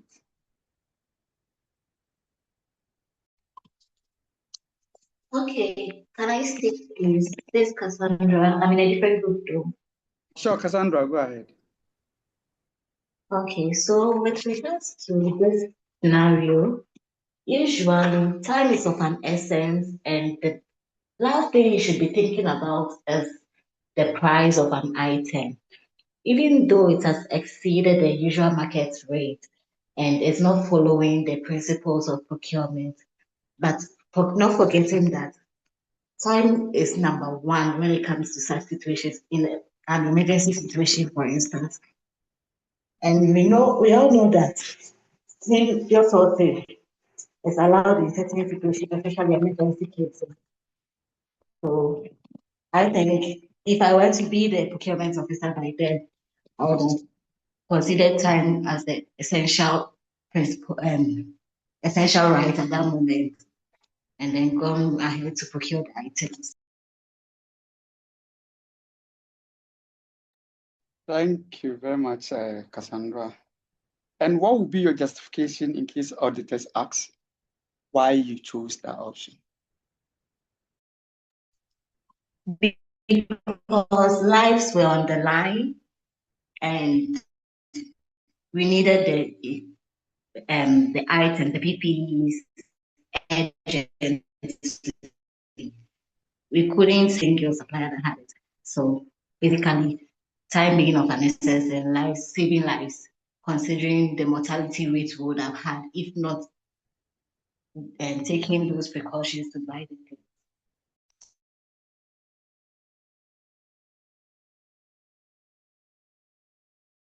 All right, thank you, Cassandra. Any more contribution?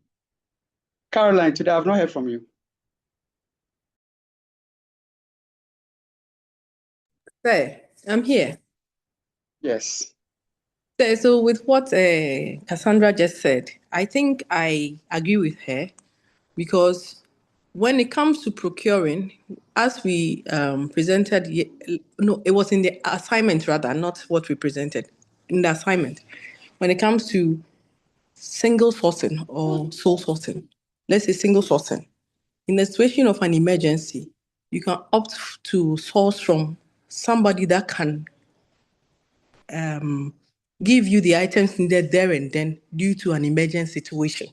So when it comes to such a situation, we will procure and then we would ensure we document every process properly for auditing situations.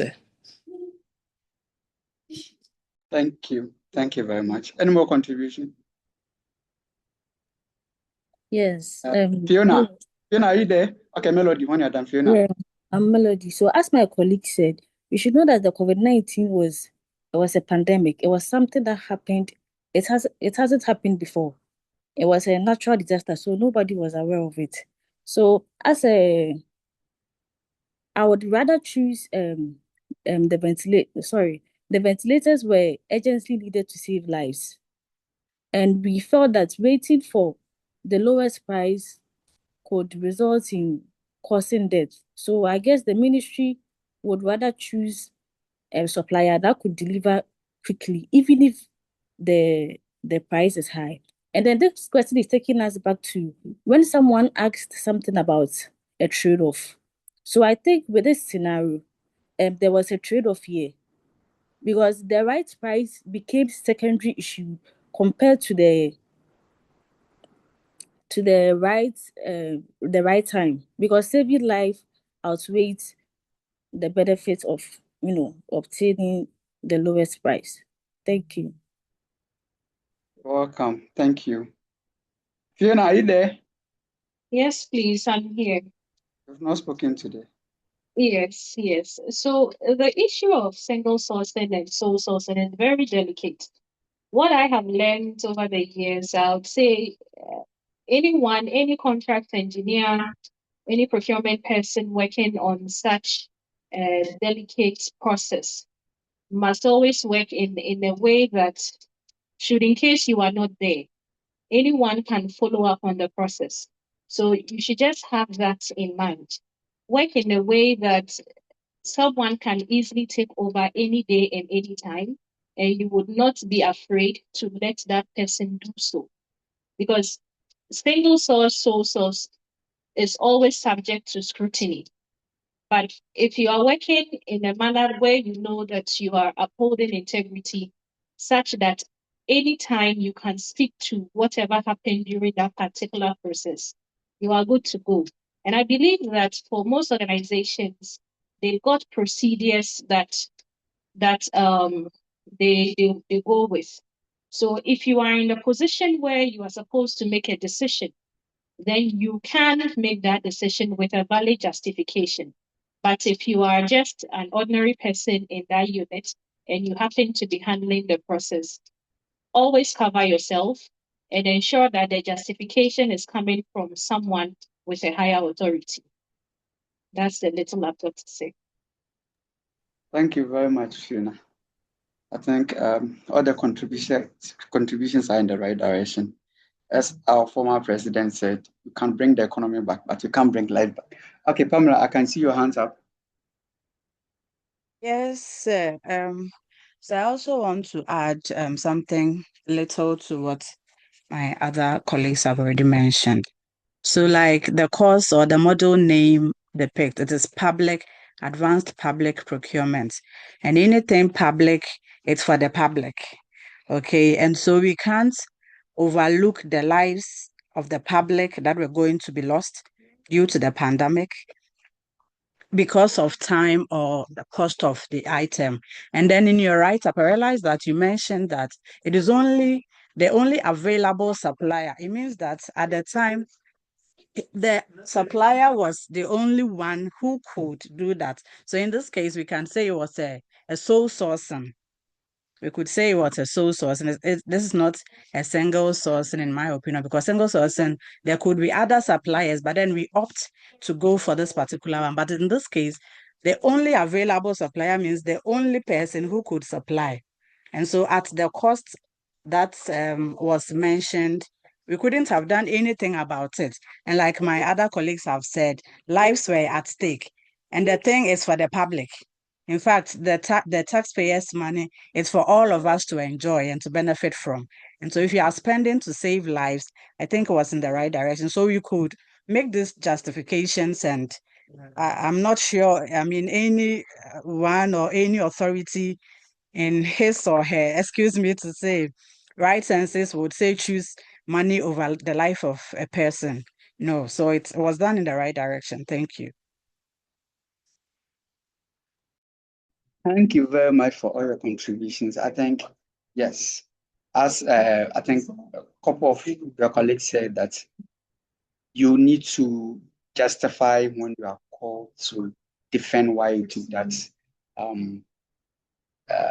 decision, which makes documentation very important in this scenario, and keeping the proper records and the appropriate approval levels and sanctionings that's warranted for such decision must be kept on record so that those proof can be given to justify that spending when the need arise or when you are called upon to come and justify. Okay.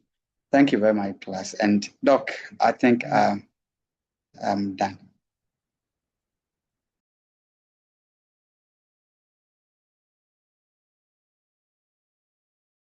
Thank you so much, Senior.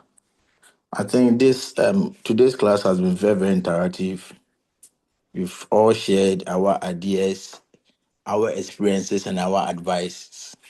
So I think if you don't have any other question or any suggestion or questions, we can bring the curtains down.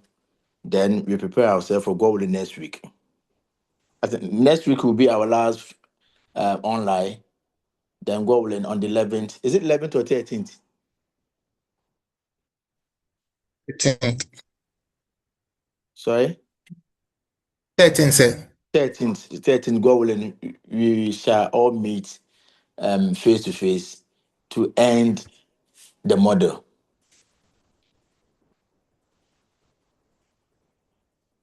Is any question, any advice, any contribution? I know some guys are preparing themselves to go and watch the Champions League. Yes, sir. Yes, sir. Tobole, you end the class now. All right. So since there are no any further question and suggestion, I would love one more thing. Please, so far I've received only 69 assignments out of 80 people. Please, I've marked them. And some of you guys sent about 3 or 4 copies of the assignment. So I only downloaded one. I wouldn't know which one is the right one because you did not stated in it that, oh, maybe ignore the previous mail or something. So I only downloaded one and marked. So if unfortunately I downloaded the wrong one, it means that you give me reasons to do that. So please, if you have not sent yours, kindly do so before tomorrow. If not, I will assume only 69 people submitted their assignment.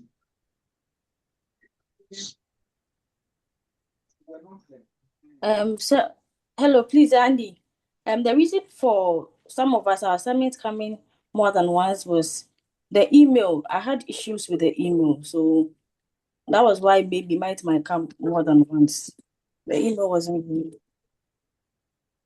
Did you ever stated or share your advice with us? You never did, or We did. It was in the group. I think some of us told the classroom. all right, sure. Yeah. All right. So Mr. see you guys. Andy, sorry, sir. So, Mr. Andy, some people had really challenges with submission with their accounts. Some accounts were not active and all that. So, because of the timeline also, then they reached out to me and I used my account to submit for them. But I stated clearly that it is in submission on behalf of so and so with their names as the document name and all that. I don't think we are going to accept this. I don't think so. So can you write an exam for someone? I'm not going to accept this. No, sir. So because of the When you network use. challenges at the time. No. We gave you enough time, so you can't tell me this. We need to practice and be disciplined as procurement professionals. We need not to take chances or excuses to be our hallmark. No, I'm not going to take this. So to you consider them as they've not submitted their work. So it's zero. No, Doc, Yeah, it's please. I only, so still I have think it's something only to two say. people. It wasn't Oh, late. It was very early. It's just that it Yes, wasn't but then coming. One we email have the wasn't coming. challenges. Yeah. you'll discuss it later. Okay. Right. All right. So thank you so much. Enjoy the rest of your evening. Bye. Thank you, Doc.